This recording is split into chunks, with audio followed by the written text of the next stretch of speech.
Welcome to Experience Means Business, a podcast by Adobe Professional Services. All right. Well, hey, team, we have a fantastic group of experts across Adobe Professional Services gathered here today. I'm truly honored because I feel like I talked to each of you guys individually or in groups of two, but we have all of you here together. What an awesome opportunity.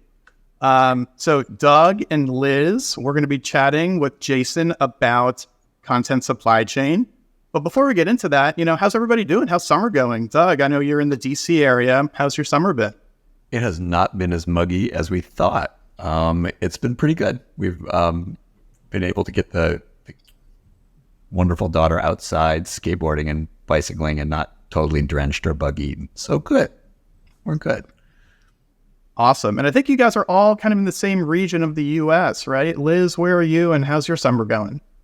Yeah, I'm outside of Pittsburgh in a very small town. So Jason is probably roughly familiar with the area. But yeah, I'm an outside gal. So spend most of my weekends and evenings kind of outside, try to hike and paddle as much as I can. So the weather's been great for it this summer. It's been really nice. Awesome. And last but not least, Jason Dausey, how are you, my friend? Oh, fantastic. Yeah, like Doug and Liz said, I'm kind of right in the middle of those two, and I visit both, right? So I'm in Maryland. I have family live in Pittsburgh, so I'm back there. I go to DC a lot with work and kids. But it's been fantastic. I mean, the summer's been great. We've been getting outside. It hasn't been the weather hasn't been as oppressive as it usually is, which is nice in the northeast region with humidity when you go outside. I have a beard, so, not a whole lot of hair. So when I go outside, and most people get their hair curly. My beard gets curly when it's humid outside. So I need to watch when I go outside, but it's been a fantastic summer so far. Love that. That's awesome. That's awesome. I'm actually an ex-Marylander and ex-New Yorker myself. So grew up outside DC in Bethesda, Maryland. Go Orioles, by the way, leading the league. Can't wait. World Series, here we come. But spent a lot of time in New York, but actually reside down in the hot, humid south of the United States here in New Orleans, Louisiana. So I think today it's a blistering 101 degrees outside. So hopefully my AC keeps going. Otherwise, if I start perspiring, it's not because I'm, sweating content, right? I'm just sweating bullets of humidity and heat. Well, awesome. Well, let's kind of, we're bantering here a little bit. It's really fun. But for those who don't know us professionally, we can do a little quick introduction. So yours truly, I'll be your informed moderator for this series of Content Supply Chain by Adobe Professional Services on our Experience Means Business podcast channel. So this is our pilot episode. We've never done this before with all of us together. So I'm really excited. I'll be, as I said, hosting this episode and the future ones to come. I'm on the Adobe Professional Services marketing team, so representing all things content supply chain, as well as generative AI, Adobe Experience Manager, Adobe Commerce, and basically the whole Experience Cloud, and now Creative Cloud. So really excited to be here. But real quick, let's just state who we are from a professional perspective, and we'll jump in. Jason, go for it. Yeah, absolutely. So I concentrate mostly on the AEM platform, the Adobe Experience Manager platform. I'm a solution architect, so we usually get really deep with customers on the technical needs, how they line up with their business. But once again, I'll really focus in on Adobe Experience Manager for their web and for assets and forms, all those great things. And Doug? I'm from the digital performance strategy team, and we do mostly content strategy for Adobe clients. And a lot of that is non-technological work spanning setting content value, talking about governance and planning for content programs and publishing programs. And we cover the AEM world sometimes and the Workfront world sometimes, and neither other times. All of the above or none of the above, right? That great SAT answer. Liz. Yeah, so I'm a Workfront technical solution architect, similar to Jason's role, but with a lot of expertise on the Workfront side. So helping customers understand how their processes will fit into the technology that we offer, and helping them understand what implementations will look like. Long history with Workfront. I was a Workfront customer for almost 10 years before I joined Adobe. So excited to be here and excited to be working on content supply chain where we bring everything together. Love that. Love that. And content supply chain where we bring everything together. So it's funny, I'll start out with a little story. So a while back when I first heard the term content supply chain, I was, typing into the Google machine, what is content supply chain? So this is pre-chat GPT, right? So it can just spit out everything at me. And it, threw something out. It's like, content that's in a cargo carrier that's stuck in a supply chain malfunction in China, right? That's literally what I got back. So how far we've come. And Adobe has been at the forefront, I think, of pioneering ways to understand and optimize your content supply chain. And we'll talk all about that. But I think for folks that might be in the same boat I was a while back about not understanding what is the content supply chain, I think that's where we can start our first episode and our first question. What is a content supply chain and what does it mean to customers that we deal with every day? Jason? Yeah, no, absolutely. Yeah, it's kind of an interesting topic because, coming from a background of mine, like I was around when internet wasn't around, and now I am internet here. So when I have conversations with customers, I think a lot of it comes from, it's not really new. What is new though is that we're creating content at a unparalleled pace, right? Addressing customer needs with hyper personalization. If you think about it, like, when I was younger, we had certain social media platforms where we had the top 8 and we were trying to customize and personalize for our friends. Organizations are doing that at a scale that's huge, right? So across the world. So how do you do that in a really quick and efficient way to address your consumer needs? And really that's where content supply chain comes in, being able to produce the right content at the right speed to get to your audience at the right time, right? So that's essentially in its essence. A lot of our customers that I talk to, at least on the Adobe Experience Manager side, has multiple different partners that they're trying to facilitate content to, working with a lot of different people at different stages of content creation, and not always knowing what's going on at different times. How much is it costing? Is it worth it? All those things kind of are bubbling up to this massive content supply chain push. Now, obviously Doug and Liz are going to have tremendous more insights with customers they're talking to, but every customer has that same general vein, right?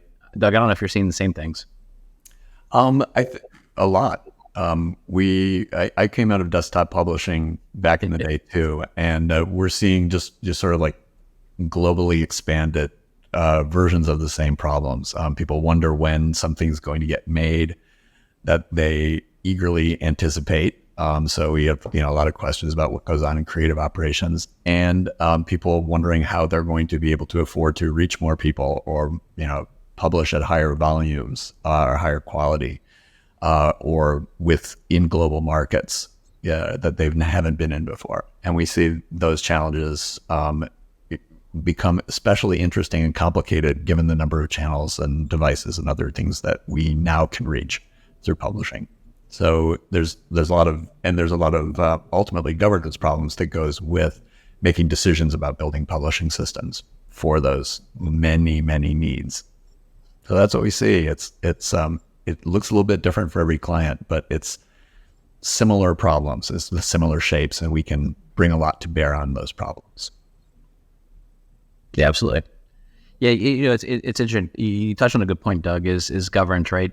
When you have a content supply chain framework, like we're dealing with new technology all the time, right? So we're dealing with generative AI that's coming out.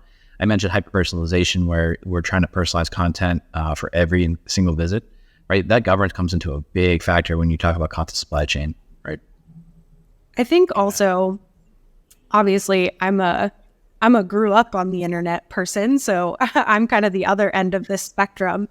But it's interesting, a lot of our customers, I think, have the technology that they need for all of these different pieces. But where a lot of folks are struggling is how to understand the intersection points between those different pieces of technology and how they tie together, right? So we may have Workfront in the mix, and we may have AEM in the mix, and maybe even other products in the middle of that. But it's really understanding how to make all of those pieces work together in the most efficient way. So, how are we planning and setting ourselves up for success from when the work is starting to come in? How are we collecting metadata that informs how we find that content and reuse it later? So it's really thinking about from like the initial idea of needing to create content all the way through where we're pushing it out and how we can really interconnect all of the different pieces to make it efficient and cost effective, and think about variations and things so that we can meet that growing demand.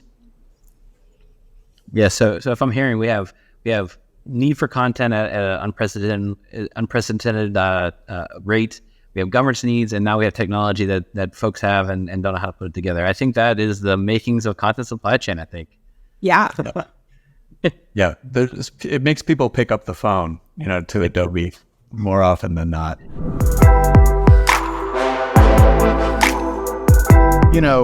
If picking up the phone to Adobe right now for those ingredients of content supply chain is what we're seeing from customers, why is now the right time? Are we seeing kind of an increase in need for this type of, solutioning, right? Or what are you guys seeing from your customer base today? Yeah, absolutely. Like I mentioned earlier, I'm from the old days. So, we had floppy disks and we thought, well, it would never fill a 2 gig flash drive with content. There's no way. And now I can go buy a terabyte flash drive at no cost or low cost, right? Content is not slowing down. The need for personalization isn't slowing down.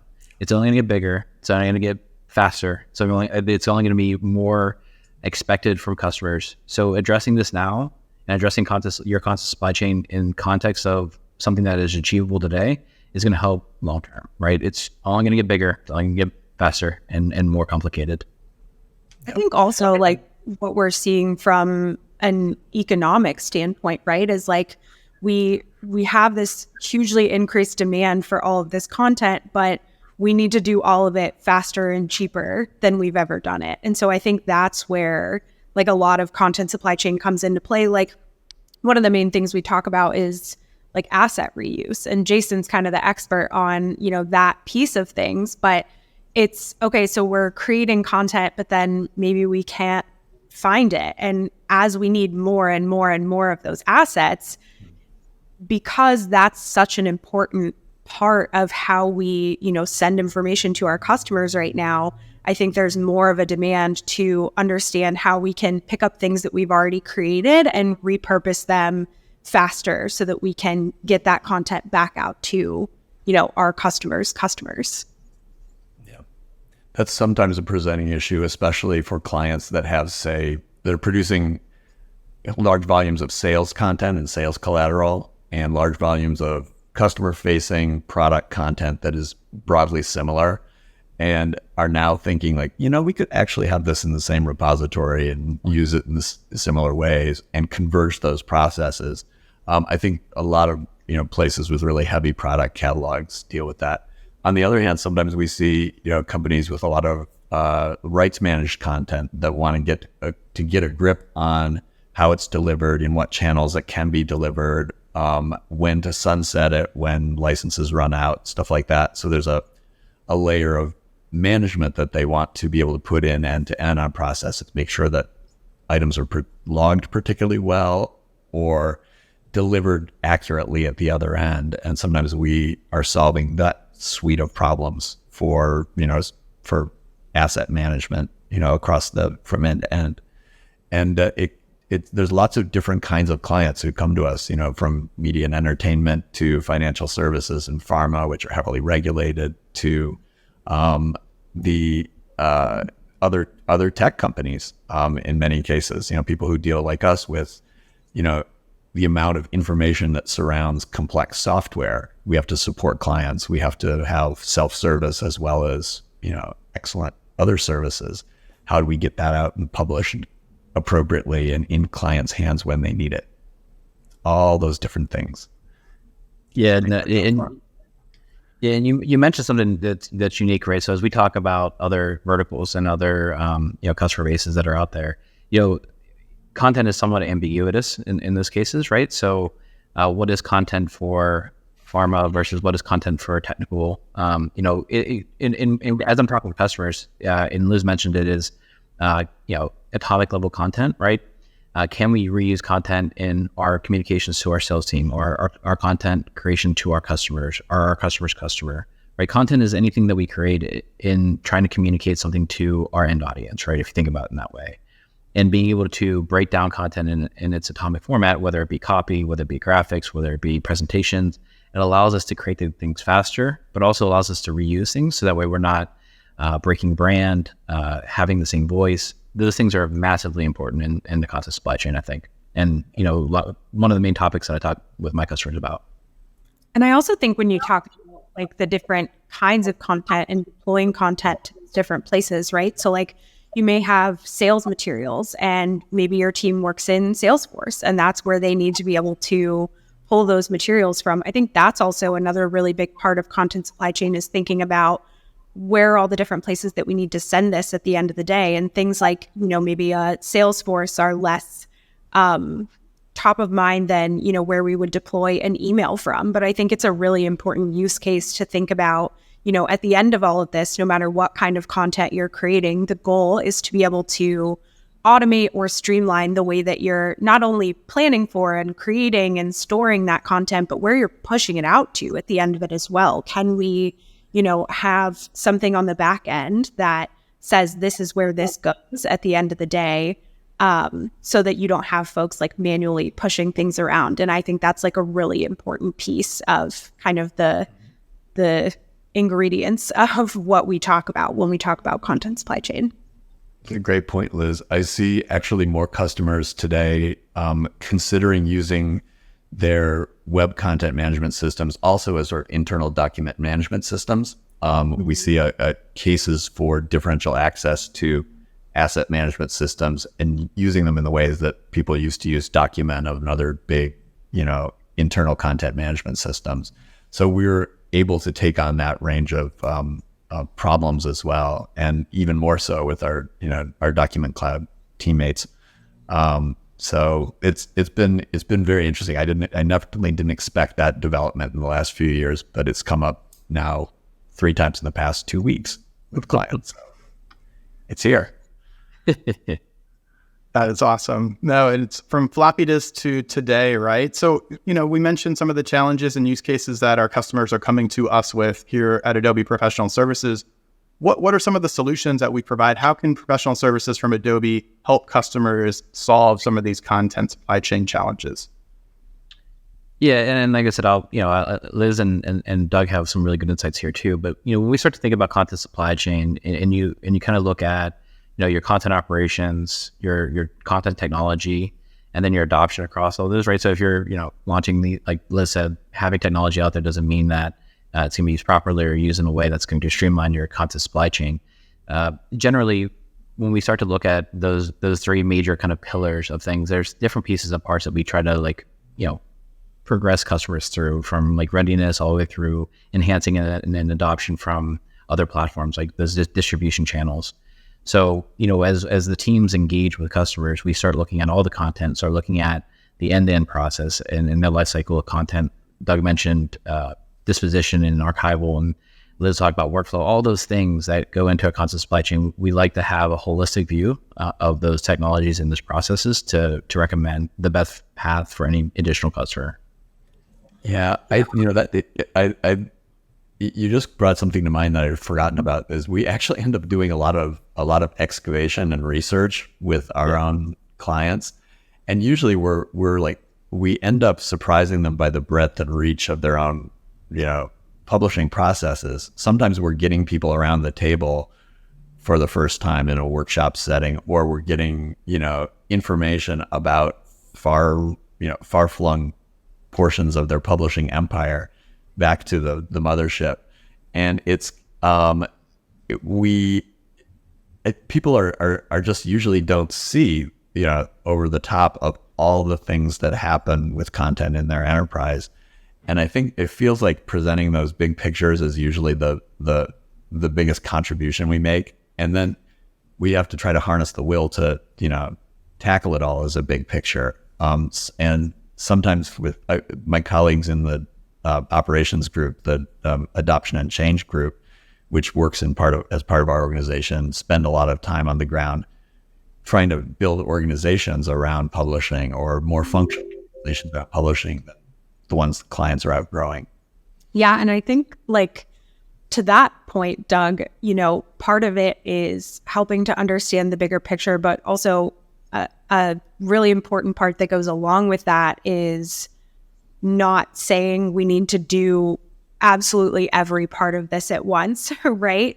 And so I think that's one of the big things that from an Adobe Professional Services perspective, we've been thinking about in, what's going to work best for our customers. And a lot of that is being able to break this down into phases, right? That makes sense. So maybe it's doing a readiness or discovery phase to kick things off, and then setting up, really the core pieces of what makes sense for their content supply chain in a foundational phase. And then we can think about scaling and innovating as we kind of move through the process. But it's also not to say that we may get through that readiness or discovery phase at the beginning and say, wow, this customer is really ready to move into innovation, right? So I think it's the flexibility of creating a phased approach where we can say, let's assess up front, but that doesn't mean that you're maybe starting at square one. It could be, you guys are ready to start introducing some of the more, mature concepts of content supply chain, like the Gen AIs of the world. And I think that's something that's really important to keep in mind when, as a business, you're thinking about undertaking this. It's understanding the big picture, but also not boiling the ocean as we kind of jump into the plan for how to address it. The next step is really strategic. It's really focusing and deciding what's important to do first, next, and later, and where the organization needs to head. Because we know in content world, also all those pieces pull against each other sometimes. People want high freedom for their producers and, lots of creative freedom, and they want to lock down and govern at the same time. Okay, where's the trade-off? How do we get that? How do we get that sorted out with them? Yeah. Yeah. And like Liz mentioned, at least the team that we work with every day, when we start to look at those processes and taking that small bite of the first step, it's really just what can generate the most value for that organization, for whatever organization we're talking about. And having Adobe Professional Services there, we can guide customers of what might be the best step for them to get the most bang for their buck and their most value out of the technology, their operations internally, and also get their content out faster. Well, awesome. I think you guys have illustrated a fantastic overview of what the content supply chain is. Note, it is not a shipping container stuck in a port overseas, right? And then why our customers are coming to us today, right? And what we're proposing as solutions to overcome some of these challenges. So Jason, Doug, Liz, thank you so much for sharing your insights. For everybody who's tuning in, make sure you stay tuned for the next episode where we'll talk about how we start to optimize your content supply chain and the exact steps that we start to take to achieve measurable outcomes. So make sure you tune in for that episode. And if you still have a floppy disk laying around in your drawer, I think I do somewhere with some 8-bit graphics on there, you can keep using that if you want, but I'd say reach out to your Adobe Professional Services rep if you want to learn more about our content supply chain service offerings. So for now, signing off, it's your fantastic Adobe team. Have a wonderful rest of your day or evening wherever you are. And remember, Adobe's there when you need us. Thanks. We hope you enjoyed today's episode. Let us know what you think by writing to us at infoacs@adobe.com. See you later for more.